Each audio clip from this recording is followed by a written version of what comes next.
నమస్తే. ఎన్నో ఆధ్యాత్మిక విషయాలు మెగా9 భక్తి ద్వారా మనం మాట్లాడుకుంటూ ఉన్నాం. అందులో భాగంగానే అయ్యప్ప స్వామికి సంబంధించి కొన్ని ముఖ్యమైన విషయాలు ఈరోజు తెలుసుకోబోతున్నాం. నాతో పాటు ఉన్నారు బ్రహ్మశ్రీ చంద్రమౌళి వెంకటేశ్వర శర్మ గురుస్వామి గారు. తన్నడిగి మరిన్ని విషయాలు తెలుసుకునే ప్రయత్నం చేద్దాం. మనం యాత్రకు వెళ్ళేటప్పుడు ఎన్నో ఇబ్బందులు పడతామనే అపోహ ఉంటుంది. నిజంగా యాత్రలో అన్ని ఇబ్బందులు ఉంటాయా?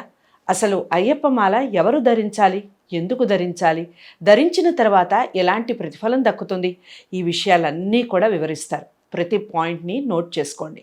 ఖచ్చితంగా మీరు పాటిస్తే జీవితంలో ఉన్నతమైన స్థానానికి ఎదగలుగుతారు. ఈ విషయాలన్నీ వివరిస్తారు. ఖచ్చితంగా నోట్ చేసుకొని ఫాలో అయ్యే ప్రయత్నం చేయండి. ఎక్కడైనా డౌట్స్ ఉంటే కామెంట్ బాక్స్లో తెలియచేయండి. గురువు గారిని ప్రత్యేకంగా కలవాలి అనుకున్న వారు స్క్రీన్ మీద కనపడే నెంబర్కి కాల్ చేయండి. నమస్కారం గురు. నమస్కారం. శరణమయ్యప్ప. మీరు అయ్యప్ప దీక్షకి సంబంధించి కొన్ని విషయాలు చెప్పారు. అయితే వేషధారణ ఎన్నో రంగులు ఉన్నాయి ప్రపంచంలో, 1,00,000 రంగులు ఉన్నాయి. కానీ ఎందుకు అయ్యప్పకి సంబంధించి నలుపునే ఎంచుకోవడం జరిగింది? నల్లబొట్టునే ఎందుకు ధరించాలి? ఎందుకు ఈ వేషధారణే అయ్యప్ప ఎందుకు ఎంచుకోవడం జరిగింది చెప్పండి. ఇది ఒక మంచి ప్రశ్న. నలుపు, ఎరుపు, తెలుపు, కావి వస్త్రము ధరించి అయ్యా నీ ఉండే హృదయములో సంచలమే లేదు. స్వామివారు నలుపు చాలా ఇష్టం. ఆయన ధరించే వస్త్రం చూడండి, ఎప్పుడైనా చూస్తారంటే నీల వస్త్రధారిగా ఉంటారు. ఎప్పుడు స్వామి కూడా నీల వస్త్రధారియే శరణం అయ్యప్ప ఆయన పాటలోనే ఉంటుంది. నిత్య బ్రహ్మచారి, ఈ ఒక్క జన్మలోనే ఆయన బ్రహ్మచారి. ఆయనకి 17 జన్మల్లోనూ ఆయన పూర్ణ పుష్కల ప్రభా శ్రీమదరాత్రివర్ని దేవీర్లతో ఉన్నారు. ఈ యొక్క భూలోకంలో మాత్రమే ఆయన బ్రహ్మచారిగా ఉన్నారు. ఆయనకి పూజ చేసే పూజారులందరూ వైట్ వస్త్రం ధరిస్తూ ఉంటారు, కాషాయ వస్త్రం ధరిస్తుంటారు కొంతమంది. సుబ్రహ్మణ్య స్వామి, ఈయన యొక్క అన్న సుబ్రహ్మణ్య స్వామి వారి యొక్క వస్త్రం. ఇలా ఈ వస్త్రం ఆ వస్త్రం ధరించామని కాదు, శుద్ధంగా ఉండాలి. మరి నలుపుకి ఎందుకు ఇంత ప్రాధాన్యత ఉంది అంటే ఇట్స్ యూనివర్సల్ కలర్. ఈ నలుపు ధరించడం వల్ల శని ప్రీతి అవుతుందని స్వామివారు చెప్పున్నారు. ఎవరికి కూడా శనిబాధ విమోచన స్తోత్రం లేదు. ఈ అయ్యప్ప స్వామి వారికి మాత్రం శనిబాధ విమోచన స్తోత్రం ఉంది. ఎలా అంటే శని భగవానుడికి ఏం కావాలి? ఒక అందమైనటువంటి వాడిని కురిపిగా మార్చడం, ఒక వాడు మంచి విలాసాలతో ఉన్నవాడిని సామాన్యుడిగా చేయడం, అదే కదా తన టార్గెట్. ఇక్కడ మనం తెలియకుండానే అయ్యప్ప స్వామి దీక్ష తీసుకోగానే రంగులు వేసుకున్న వాళ్ళందరూ మాల వేసుకోగానే ఏమన్నా వాళ్ళకి గడ్డం తెల్లిపోతుంది, ఆ రంగులు అవుట్ అయిపోతుంది. చెప్పులు మంచి బ్రహ్మాండమైనటువంటి చెప్పులు వేసుకున్నాడు, కాళ్ళకి చెప్పులు లేకుండా కళ్ళు ముళ్ళం కాళ్ళకు మెత్తని పెట్టుకున్నాడు. హంసతులికా పల్పంలో పడుకునేవాడు కూడా నేల మీద పడుకుంటున్నాడు. పంచభక్ష పరమాణాలు విందు వినోదాలతో తినేవాడిని ఏకభుక్తం తినిపించేస్తాడు. సుఖ సంతోషాలతో ఉండేవాడు ఏమయ్యాడు? బ్రహ్మచర్యం ఉంటున్నాడు. ఎక్కడ పడితే అక్కడ నడిపిస్తున్నాడు. ఇంతకంటే శనికి ఏం కావాలి? అందుకే నేను చెప్పేసా, శని బాధ వినాశాయ ఘోర సంతాపహారిణే కనకాలయ వాసాయ భూతనాదాయ తే నమః అంటే భూతనాథుడు అనమాట ఈయన. ఈ భూతనాథుడికి శని ప్రీతి, ఈ యొక్క వస్త్రం ధరించడం వల్ల, నలుపు ధరించడం వల్ల శని ప్రీతి అనేది కలిగి శని భగవానుడు కూడా ఆహా నేనే ఇబ్బంది పెట్టాలనుకున్నా, వాడే స్వయం ఇబ్బంది పడుతున్నాడు కదా, వీడితో నాకేం పని, అందులో నా యొక్క శాస్త్రవారిని పూజిస్తున్నాడు కాబట్టి ఇంకా నేను వీడి దగ్గరికి కూడా రాను, వీడి వంశం దగ్గరికి కూడా రానని చెప్పి శని భగవానుడు అనుగ్రహిస్తున్నాడట. అందుకే నలుపు వేసుకున్నాం. మళ్ళీ ఇంకొక దీంట్లో ఇప్పుడు వస్త్రానికి నలుపు ఎందుకున్నారు? ఇప్పుడు ఒక చోట ఒక యజమాని ఉంటారు, వారి దగ్గర ఒక గుమాస్తానో వారి డ్రైవరో ఒక ఎంప్లాయో వారు కూడా దీక్ష తీసుకుంటారు, వీరు కూడా దీక్ష తీసుకుంటారు. అదే సివిల్లో యజమాని పట్టు పీతాంబరాలతో ఆడంబరమైనటువంటి వస్త్రాలతో ఉంటారు, వారు సామాన్యమైన డ్రెస్సులో ఉంటారు. కానీ వీరిని కూర్చోబెట్టి ఏకభుక్తం తినిపిస్తే సమబంతి చేస్తారంటే కాదు. అదే పావల మాల వేసుకోగానే ఈయన నల్లబట్టలే, ఆయన నల్లబట్టలు వేసుకుంటారు, వీరు వారి పాదాలకి నమస్కారం చేస్తారు, వారు వీరి పాదాలకు నమస్కారం చేస్తారు. పక్కన కూర్చొని సమబంతి భోజనం చేసే ఏకైక దీక్ష ప్రపంచంలో ఏదైనా ఉంది అంటే అది అయ్యప్ప దీక్ష మాత్రమే. అందుకే ఈ నలుపు వేసుకున్న వాళ్ళు ఆ కల్మషం అనేది ఉండదండి. అంత అద్భుతమైనటువంటి ఆ దీక్ష వస్త్రానికి ఇప్పుడు చూడండి, రోడ్డెమ్మడి పోతూ ఉంటే black dress it's a symbolic of Ayyappa అని పడిపోయింది. కాబట్టి ఆ బ్లాక్కి అంత వాల్యూ ఉంది. శరణమయ్యప్ప. అయ్యప్ప ఎందుకు బ్రహ్మచర్యాన్ని ఎంచుకోవటం జరిగింది ఈ కాలంలో అంటే ఇందులో చాలా అంతరార్థాలు దాగి ఉన్నప్పటికీ ఆయన ఎందుకు సాంసారిక జీవితాన్ని వదిలేయడం జరిగింది? దానికి కారణాలు ఏమిటి? సంసారిక జీవితం ఉన్నారన్న విషయమైనా తెలుసా? అది కూడా తెలుసుకోవాలి. మోహిని అవతారంలో పరమేశ్వరుడు యొక్క ఆ శక్తి అయినటువంటి ఆ పరమేశ్వరుని ఆ మహిషి అనే రాక్షసుని సంహరించడం కోసము ఆ మనిషి వరం పొందుతుందట. భగవంతుడు ఆ రాక్షసులు పొందే వరానికి ప్రతిసారి వెంటనే ఒక ఉపశమనాన్ని కూడా రెడీ చేసేస్తారు. సో శక్తి అంశను మహావిష్ణువు ఆ మోహిని అవతారం రకరకాలుగా విష్ణుకి అవతారాల్లో విశిష్టత ఉంది. కానీ అయ్యప్ప జనానికి మాత్రము పార్వతీ అమ్మవారి యొక్క శక్తిని తనలో ఆవాహనం చేసుకొని మోహిని అవతారం ధరిస్తారు. శివుడు ఒక శక్తిని మాత్రమే కోరుకుంటారు, మిగతా ఎవరిని కోరుకోరు. అలాంటి మోహిని అవతారం తీసిన తర్వాత ఆ అమ్మవారు సిగ్గుపడుతున్నట్ట. మగవాళ్ళు చూడగానే ఒక స్త్రీకి వచ్చే ప్రకృతి సిద్ధమైనటువంటి సిగ్గుతో ఆవిడ సిగ్గుబిడియంతో అలా పరిగెడుతుందట. వెంటనే స్వామివారు కూడా వెంబడిస్తున్నారు, శివుడు కూడా.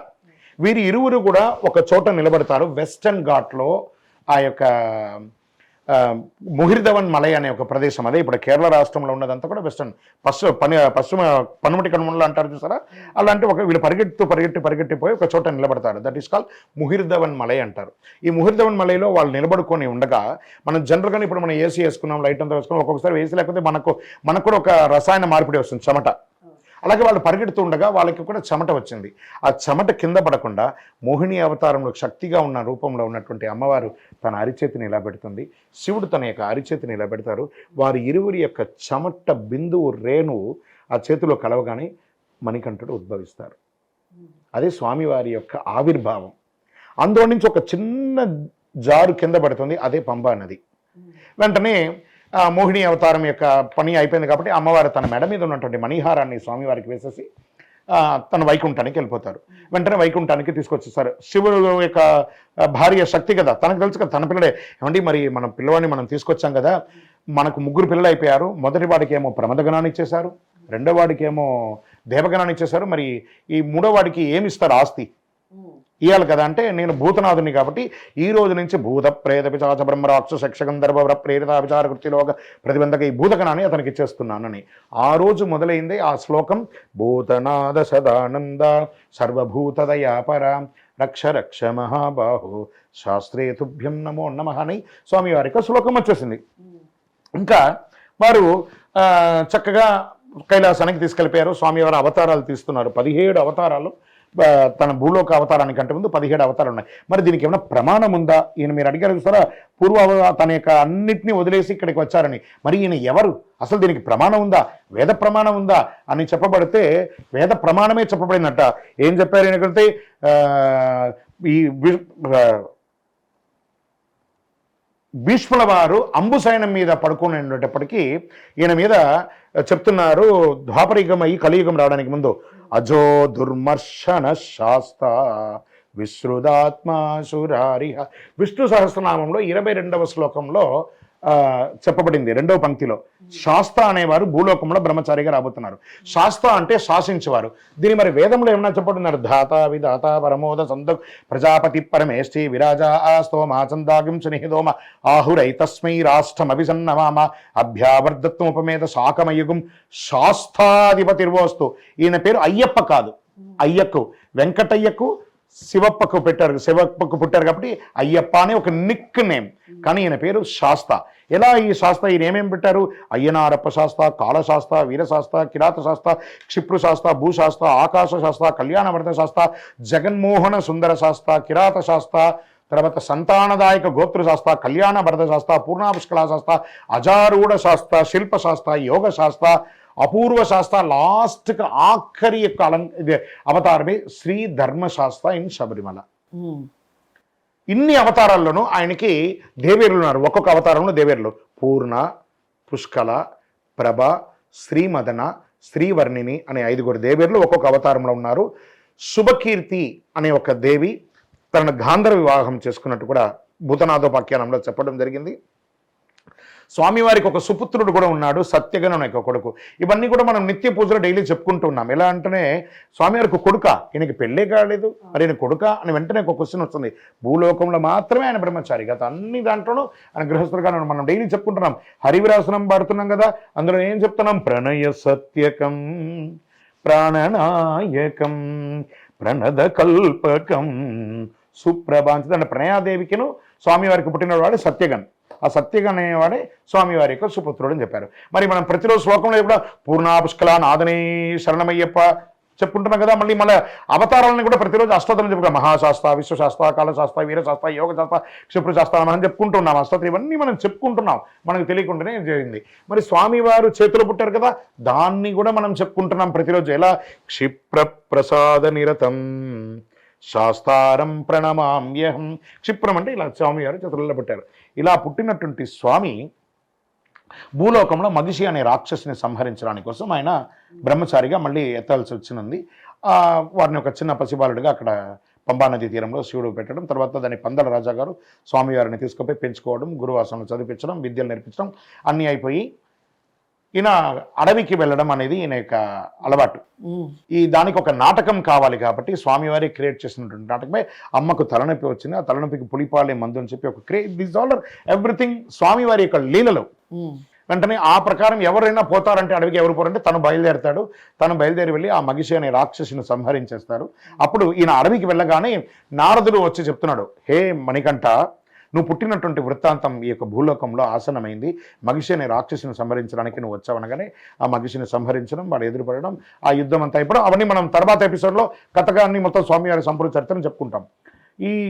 అయిన తర్వాత మగిషి అనే రాక్షసుని సంహరించడానికి కోసం అనుగ్రహం చేసిన దానికి ఆ పుల్లన్నీ కూడా పులిగా మారి, దేవేంద్రులు అందరూ కూడా పులిగా మారి తన తల్లికి పులిపాలు చేస్తామని చెప్పి వెళ్ళడం అంటే ఆయన స్వామి పొందలరాజు గ్రహిస్తాడు, నాది తప్పు అని. గ్రహించిన తర్వాత స్వామి మీరు రాజ్యాన్ని ఎలుకోనంటే నో ఘోరాటవి పునరాగమనాయ నమః, నేను అడవికి తిరిగి వెళ్ళిపోతున్నాను. ఎందుకయ్యా ఈ రాజ్యాన్ని ఇస్తున్నానంటే నో నేను వచ్చే శివధ్యాన నిరతాయ నమః, నేను శ్రీచక్ర యోగపీఠం మీద కూర్చొని శివధ్యానం చేయాలనుకుంటున్నాను. ఎందుకయ్యా? నేను నా యొక్క జననం అయిపోయింది, ఈ జననంలో నేను బ్రహ్మచారిగా ఉండాలని అనుకుంటున్నాను. ఎందుకు ఈ బ్రహ్మచారిగా ఉండాలనుకుంటున్నాయి? అంబేది గౌరీ మదమాశ్రయామి పత్నపితుర్మామాతయందాం వసన్ను లక్ష్మీ మదిచింతయంతం శాస్త్రారమిష్టం సకలార్థ సిద్ధయే. నా యొక్క తండ్రి అయినటువంటి శివుని యొక్క భార్య అంబా, గౌరీ వీళ్ళందరూ కూడా నాకు తల్లి సమానలే. అదే సమయంలో మోహిని అవతారంలో ఉన్నటువంటి మహావిష్ణు తన యొక్క భార్య అయినటువంటి లక్ష్మీదేవిని నేను ఏ వరుస పెట్టి పిలవాలి? కాబట్టి నేను లక్ష్మీ మానసంగా ఆ నామస్మరణ చేసుకుంటూ శ్రీచక్ర యోగపీఠం మీద నేను కూర్చొని బ్రహ్మచర్యం దీక్ష తీసుకోవాలనుకుంటున్నాను. నేను ఒక బాణం వేస్తాను, అది ఎక్కడ పడితే అక్కడ నాకు ఒక గుడి కట్టు అని చెప్పి అంటున్నారు. వెంటనే స్వామివారి బాణం వేయగానే అది 5గా చీలుతుంది. అది ఒకటి అచ్చన్ కోవిల్, ఆర్యన్గావు, కుళత్తుపుഴై, ఎరుమేలి, శబరిమల, వీటన్నిటినీ కూడా ఇక్కడ నువ్వు గుడి కట్టు అని. తర్వాత స్వామివారు తన యొక్క చురికాయుధాన్ని పందల రాజాకి ఇస్తారు. నీకు ఈ గుడి కట్టే సమయంలో నీకేమైనా ఇబ్బంది వచ్చిందంటే ఈ చురికాయుధాన్ని వాడును అని ఆయన పెట్టేసుకుంటారు. వెంటనే వెతుక్కుంటూ పోతే అచ్చంగోళ్ళు, ఆరింగావు, కుళత్తుపుഴై, ఎరుమేలి కట్టేశారు. శబరిమల ప్రాంతానికి వెళ్తూ ఉండగా ఒక చెట్టుకి కూర్చుంటుంది. దీన్ని ఇంద్ర మాయ చేస్తాడు. ఇంద్రుడు స్వామివారి కోరిక, అయ్యో ఈ పందలరాజు విపరీతంగా పూజలు చేసి ఇక్కడ భూలోకంలో ప్రతిష్ఠించేస్తే మళ్ళీ మేము మిస్ అయిపోతామే అని ఇంద్రుడు ఈయన దగ్గరికి యుద్ధానికి వస్తూ ఉంటాడు. యుద్ధానికి వస్తుంటే ఈయన తన దగ్గర స్వామివారి ఇచ్చిన ఆయుధాన్ని కూడా ఆయన మర్చిపోతారు. నడుస్తూ వెళ్తూ వీళ్ళు వస్తూ ఉండగా కొమ్మ తగిలి ఆ ఇంద్రుడికి దెబ్బ తాకుతుంది. అప్పుడు అతను జ్ఞానోదయం పొందాడు, అయ్యో తప్పైపోయింది, నేను ఏదో తప్పు చేస్తానని చెప్పి రాజు దగ్గరికి వస్తే స్వామివారి సేవకు నేను ఆటంకం కలిపాను, ఇంకమెట్లేదు. వెంటనే శాస్త్రావారు చెప్పారు, నువ్వును ఆ పందరాజు కలిపి దేవాలయాన్ని నిర్మించండి అంటే ఇంద్రుడు మరియు రాజశేఖర పాండ్యుడు ఇద్దరు కలిపి కట్టినదే శబరిమలై శ్రీ ధర్మశాస్త్ర ఆలయం ఇప్పటికీ కలిలో ఉన్నది. చెప్తుంటారు చూసారా, గూస్ బంప్స్ వస్తుంది. అంత అద్భుతమైనటువంటి చరిత్ర. అయ్యప్ప స్వామి ఏదో మొన్నటి వాడు కాదండి, అల్లాటప్ప స్వామి కాదు. ఈ స్వామిని మొక్కిన వాళ్ళకి ఐశ్వర్యాన్ని అనుగ్రహ వర్షంగా కురిపించేస్తాడు. ఎందుకని?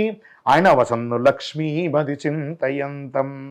ఈ అయ్యప్ప అని నామం పలికిన ప్రతి ఒక్కరు ఇప్పుడు మీరున్నారు, నేనున్నాను. ఈ మాల వేసుకున్న వాళ్ళందరూ కూడాను కన్యస్వామిగా ఉన్నప్పుడు వాళ్ళ జీవితం ఎలా ఉందో తెలియదు, కానీ ఇంతింతై వటుడింతై దానింతై నపోవీధికి పైనంతై భూమండలానికి పైన ప్రతి ఒక్కరు ఎదుగుతున్నారు. కానీ అయ్యప్ప అని నామం చెప్పిన ఏ ఒక్కరు కూడా చెడిపోలేదు. అదే అయ్యప్పలో ఉన్న గొప్పతనం. ప్రతి భక్తుని హృదయం ఒక శబరిమల, భూలోక కల్పతరువు శబరిమల. అలా స్వామివారు బ్రహ్మచారిగా పుట్టారు. శరణమయ్యప్ప.